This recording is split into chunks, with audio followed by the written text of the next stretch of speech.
ఈ మే 2025 మీకు శుభాశుభ ఫలితాలు ఎలా ఉన్నాయంటే మెరుగైన ఫలితాలు అందుకోబోతున్నారు. Get ready.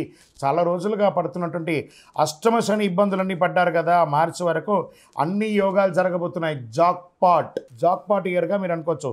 కుజుడు ఈ నెల బలహీన స్థితిలో ఉంటాడు. మొదటి ఇంట్లో బలమైన కుజుడు, మొదట అర్ధభాగంలో 5వ ఇంటిపైన బృహస్పతి మంచిది, లాభగ్రహానికి అధిపతి అయినటువంటి శుక్రుడు ఆర్థిక సమస్యలకు సంబంధించిన కొన్నిసార్లు అన్నిటిని తొలగించి అదృష్టంలోకి తీసుకెళ్తాడు.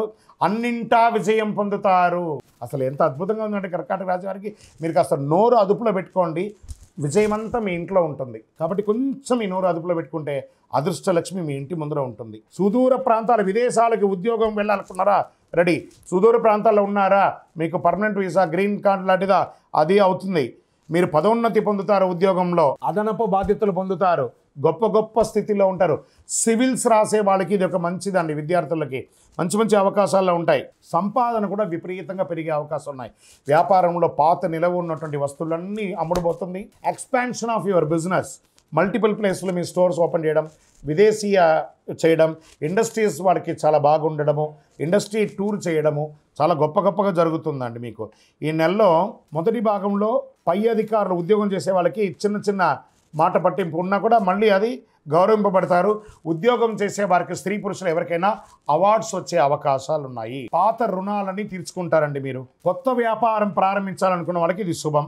పార్ట్నర్షిప్గా ఉన్న వాళ్ళకి మధ్యలో తొలగినటువంటి ఇబ్బందులన్నీ కూడా తొలగిపోతాయి. మీరు ఎక్స్పెక్ట్ చేస్తున్నటువంటి ఇన్వెస్ట్మెంట్స్, ఫారిన్ ఇన్వెస్ట్మెంట్స్ కానీ, లోకల్ ఇన్వెస్ట్మెంట్ కానీ, చిట్ ఫండ్ ద్వారా కానీ, బ్యాంక్ రుణాలు కానీ ఈ నెల రాబోతున్నాయి. కోర్టు కేసులు ఉపశమనం దొరుకుతుంది, లేదా విజయం కూడా సాధిస్తారు. పిల్లలు, మీ యొక్క పిల్లలు ఇంట్లో వారికి వివాహం కానీ, ఉపనయనం కానీ, వారికి సంబంధించినటువంటి శుభ కార్యక్రమాలు జరిగే అవకాశాలు ఉన్నాయి. ఉద్యోగం చేస్తే మహిళలకి, ఎంటర్ప్రెన్యూర్గా ఉన్నటువంటి మహిళలకి ఇది ఒక మంచి సమయం కూడా చెప్పచ్చు. కానీ మీ ఆరోగ్యం హెచ్చుతగ్గులుగా ఉంది.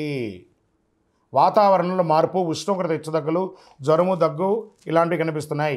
వేడి ఎక్కువ ఉన్న ప్రాంతాల్లో హీట్ స్ట్రోక్స్ వచ్చే అవకాశాలు ఉన్నాయి. అప్రమత్తంగా ఉండాలి. గురువారంలో ఆంజనేయ స్వామికి దర్శనం చేసుకోండి. తులసి దళంతో మాల వేయండి. దక్షిణామూర్తిని ప్రార్థన చేయండి.